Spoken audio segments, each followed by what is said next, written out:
you are here and ready to witness this epic undertaking, because this epic undertaking is going to reveal one of the most incredible aspects of our lives. And we have all been told that we need to be grateful for every experience that we have in our life. And yes, there is a component of that. And I am dressed as a fortune teller or a wizard or a magician or whatever it is that fits your narrative to get you to understand that there's much bigger things going on here than what most people recognize. Now, I got this idea from Johnny Carson. Now, so for some of you, I just aged myself. Johnny Carson used to have this skit where he used to have a index card and he used to predict what the future holds. And that's what I'm here to tell you. I'm here to inform you that there are certain things in your life that are going to be unrevealed, and I can predict to a certain level of accuracy and what that looks like. And my earpiece is coming apart here. So we all have this thing that we've all been taught that, oh, be patient, this too shall pass. And I'm here to tell you that is absolutely 100% accurate. And it is much bigger to realize that there's much more going on with that than what most people recognize. Because for some of us, including myself, and obviously everything that I teach is a reflection of what's gone on in my own life at various levels. And I had a upbringing that I needed to be grateful for my jobs. Now, obviously, there's a very important component to that. We all need to be grateful for our jobs because they are a catalyst or part of the progression or a stepping stone that allows us to step into higher opportunities for ourselves. And when we start utilizing and recognizing that gratitude can literally become the limitation because we don't know how to challenge the people in our lives that teach us these things. Again, it's not looking at it as bad, good, or indifferent. It's looking at it that is their model of the world. And some of us were taught by that, by people that were raised in the Depression. And back in the Depression, people had to be grateful and take what they were offered at that time. We live in different opportunities now. We live in different times where we can create things at a drop of a hat, and there's more people, more millionaires being created today than ever in the history of time. So understanding that this too shall pass means, now we get told that when we're in a shitstorm, I say that word metaphorically and literally, of these things in our lives that we want to get through so that we can get to the other side, because we don't like how uncomfortable we are when we're going through the experience, right? And so we use these metaphors or these little cliche statements to give us inspiration and hope to move through whatever we need to move through in order for us to create what it is that we want to create, or get the lesson so the damn lesson quits repeating, because these freaking repeating lessons are so painful and I don't want to experience them anymore. But see, it's that that keeps us attracting the lessons, because the lessons are going to keep attracting until we get the lesson. Right? Like the problem is the problem until we learn the solution or create the metaphor or understanding within ourselves so that we can have the solution, and we don't recognize that we don't need a problem anymore. So when I say this too shall pass, means that there's going to be a time that there is somebody in your life that you have a relationship at whatever level you have that relationship, that might be the very last time you ever see them again. Because there will be a day when you never see that person again. Yeah, because life is life, and that too shall pass. Also means that the great things in life, the things that we experience so much joy with, like I've lost some really important relationships this last year. And I didn't understand this component of this lesson until this last year. I started out 2021 saying, this is the most epic year of my life. And having somebody say, oh, we're just beginning. Like, you have no idea how great this is going to be. And it literally turning into one of the most difficult years of my life. Now, the most transformational years of my life. And what happened is I ended up losing some really, really, really important relationships in my life that put me in a position for me to understand what was really important. And what was really important was my ability to understand and trust who I am and what I can create at a level that I didn't even think possible, because some of the things that I got entangled to this last year was me reaching outside of myself to believe that I needed somebody else in my life to be a catalyst. Now, was that absolutely true? Absolutely. And that also meant that it also created other opportunities that I had to let go of in order for me to be able to create what it is that I created today. So I get to be the wizard in that component. Like magic is nothing more of something that happens beyond our bandwidth or our understanding of what we believe is possible. Some people call it miracles, some people call it magic. It's just our level reflecting back to us our level of understanding. So like a magician, it's not magic to them because they understand how to create the illusion that makes somebody believe that it's magical, right? Somebody that understands or walks in the realm of creating miracles, of healing people, it's not a miracle to them because they understand that they are source and that they're able to create things that other people don't understand how to do it. So they end up teaching us some things that we can take on, but we have to be able to look beyond what we believe, because our beliefs come from our interpretation of the experience. And see, my friend, you get to change. You get to be the author of that. Like all of the things, and this is alchemy. This is where the wizard inside of me comes out, and understanding that you get to create your narrative of every single experience. Now, you might not have understood that when you created some of the experiences in your childhood, which has ended up becoming the factor that 95% of what we know, or 75% we know in our entire life, was by the age of 5. We didn't have the cognitive ability or the awareness to understand that we were creating narratives and programs that were going to run the rest of our lives. Had we know that, we would have chose different ones. Or if we would have had people in our lives that would have told us what we were actually doing, we might have chose different narratives and different beliefs about life. But see, this too shall pass also means that you have to let go of some of the paradigms that you had, that you developed as a child, in order for you to become something different in what you want to create. See, this is the magic of creating a desire, a dream, or something outside of yourself. And my head is just bouncing all over the place, right? The purpose of a dream and a goal and achievement and a desire is to you becoming something, that you having something so powerful that it compels you and directs you and empowers you to become a different version of who you are in order to create and manifest that. See, this too shall pass means that you have to be aware that there are certain aspects of your life that you have taken on that keep you playing the game, the level of the game that you're playing. And I'm not saying levels in linear, I'm talking levels in exponential. Like you have to expand in order for you to create something different. And you have to understand that in that expansion, there's a certain necessity of expansion and contraction, right? Otherwise, if you exceed the threshold of what is able to expand, you take catastrophic breakdowns. But if you contract, and that's all more what you're focusing on, what you might be wanting to expand into is going to require you letting go of what requires you to contract. Like having contraction is a great thing in the context of when it benefits who you are. But having contraction in keeping you in your self-imposed and self-created prison is something different. Right? Like potential, like my whole life has been around understanding potential. Potential is the actualization of possibility.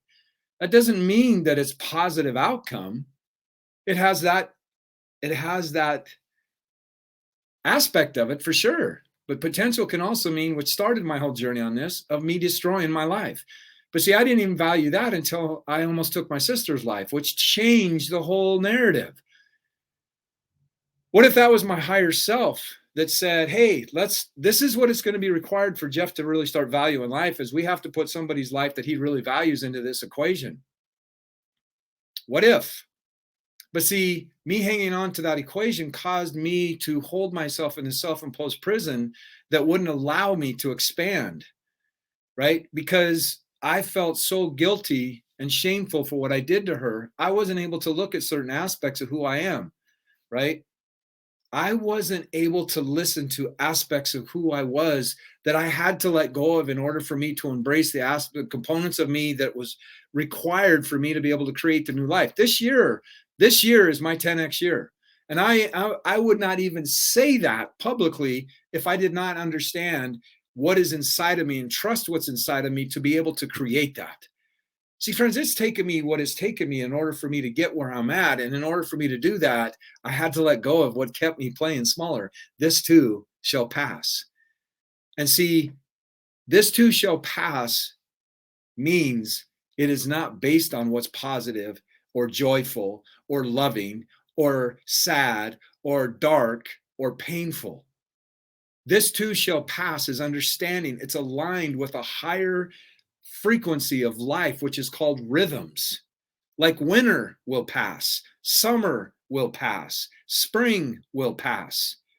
Seasons of life pass.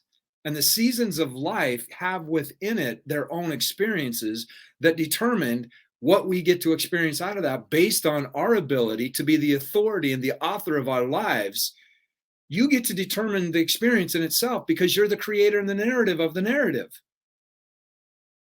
Really hear what I just told you. You are the authority, the author of the narrative that you create about each experience. Right. And I love the questions I'm getting from people. Like the people that are asking me questions is telling me that something is happening within inside of themselves and something is waking up and questioning and going, what does this mean? And they're asking me these questions that are amazing.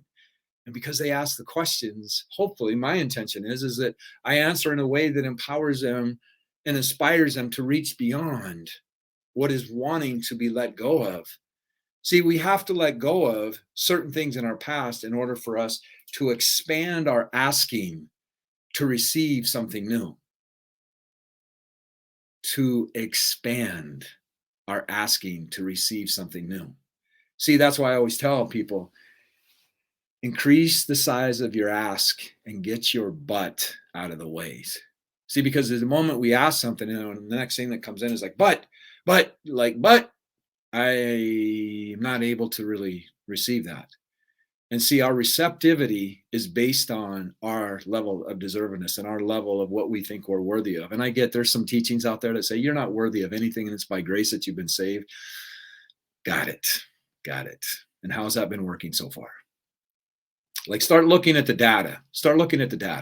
And I get it. That was all created at a certain level of understanding as well. And so when you start understanding levels of understanding and really see what it is that you're accessing and the entanglement of the whole journey and what you're really entangled with that keeps you believing what you're believing and keep accessing what you're accessing, lots of possibilities start happening in a way that you can't even fathom what's possible. Like in the last 36 hours, my life has radically changed in areas like, oh my gosh. And you know what was required of everything for that to happen? I had to go through the most transformational year of my life in order for me to be where I'm at now and being able to say, this is my 10x year. Because I used to tell people all the time, what would it be willing for you if you made $30,000, $40,000, $100,000 a year? Would it be worth it it took you 10 years to learn how to create $1 million a year? Would it be worth it? Would it be worth it? Abso-freaking-lutely. And so guess what? It's taken me decades, 3 decades to get to this place where I can say, this is my 10x year. And I've never said that before because I knew deep inside of myself that was going to be such an expansion for me that I didn't know if I could trust my ability to expand at such a rapid rate. Today, I believe that because I knew what everything I went through last year. And now, because guess what, friends? Your ability to trust you is what requires you to step into a way of you to expand and create the life that you want. So my prediction is, my friend, now I'm a fortune teller. I can be a wizard. I can be a magician. I can be a fortune teller.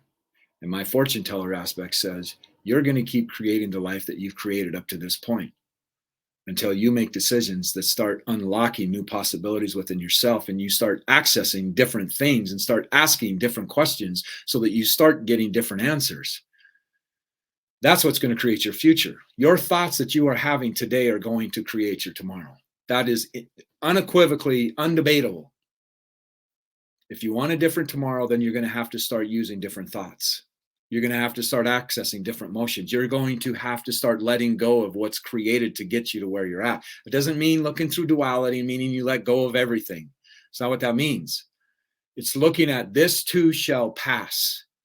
And am I accessing my history, or am I accessing my ability to create the life that I want to design?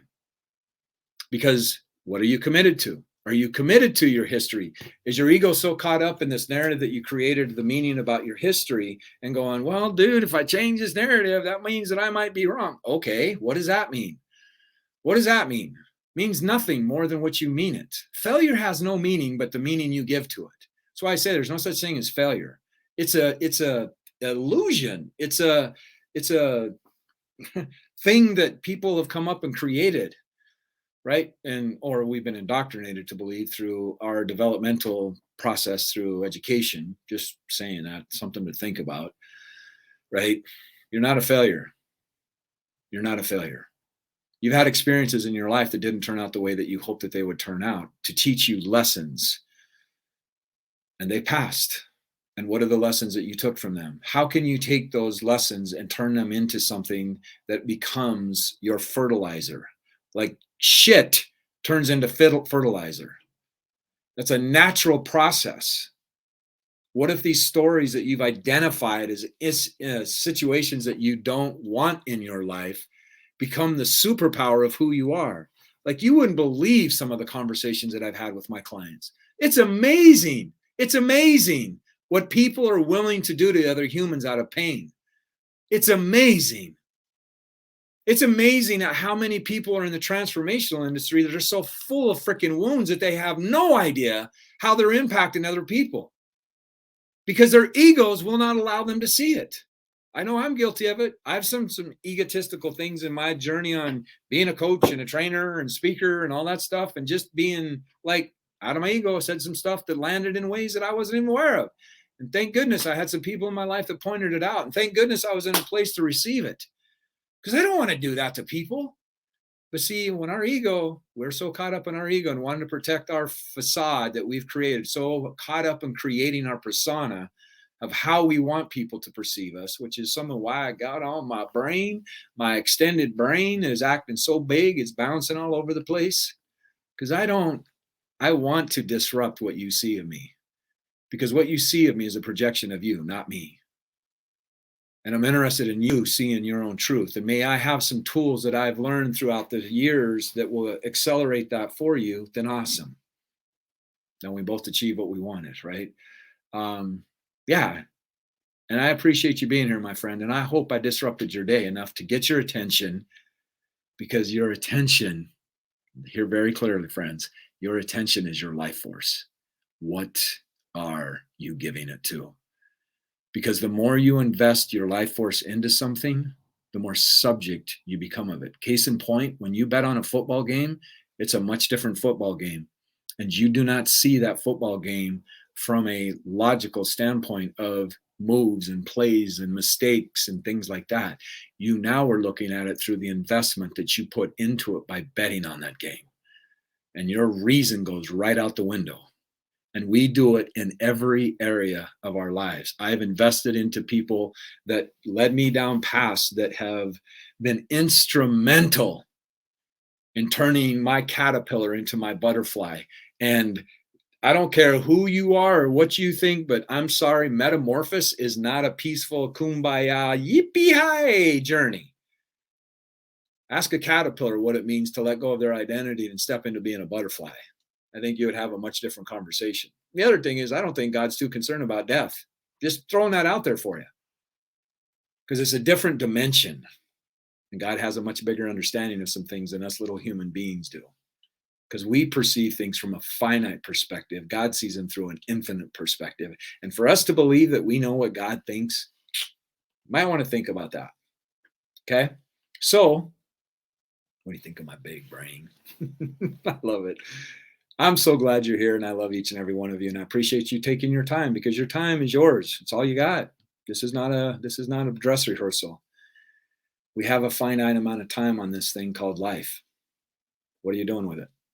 right? And I appreciate you taking a moment and investing with you. And hopefully there's something that my journey, which has been my whole story that I've invested every single nanosecond of my life into, has had some value for you so that you may be able to see what's possible and let go of some of the things that have kept you playing at the level that you're playing at. No judgment value, my friend. I have got a master. I got a mastery PhD devil. Bleh. See right there. Case in point, just case in point right there. I have a mastery and PhD into screwing up my life. And they have become some of my greatest tools because I let go of the narrative of what I thought it meant to be a successful human. Successful human is embracing mastery. And mastery is sucking long enough to get good at something and not judging the sucking component of it, right? Because that's just wanting to protect who we are. Stop protecting yourself and unleash yourself by stepping into your fullest potential. And if I can support that, by all means, go to thepotentialzonegroup.com. You'll be amazed what's going on over there. Some amazing things are happening, some amazing energy that's changing people's lives. Love to have you be a part of the community. And also got an amazing workshop coming up at masteringpotential.com, masteringpotential.com. Sign up. You'll be glad you did. Be the greatest investment you ever made in your life. Be the greatest investment you ever made in your life. What are you investing your energy into, my friend? Because it will pass. It will pass. And then what are you going to be on the other side of it? Like some people think a haircut, color of hair, it's overrated. Just get rid of it. Just get rid of it. Get introduced to a new part of you. And man, that just made me go red like crazy on Instagram up there. Nothing has any meaning but the meaning you give it, my friend. Okay. And this too shall pass. And your meaning will evolve and expand, and you will understand something different down the road. Like people used to think I was a white supremacist because I shaved my head before it was in vogue. And I never in my life understood what prejudice was until I got that experience. I've been told by people saying, I bet you wish you were Armenian. Whoa, what the hell? I understand prejudice. I'm not like some people have experienced prejudice because I'm not by any means going to look at that as being a victim. It just got me to have a whole other level of compassion. Right? So that too shall pass. This too shall pass. What part of your life do you need to let pass so that you can step into higher levels of who you are? Right? I love you. I appreciate you. My mission is to empower you and use my creativity to teach you methods so that you can expand into your most fullest potential self. Okay? So until next time, my friend, live like your life depends on it, because it really does. Every moment is creating your future. And the more you take that into consideration, the more intentional you can get about creating the life that you want. Be blessed. I love you. I'll see you in the next show. Take care.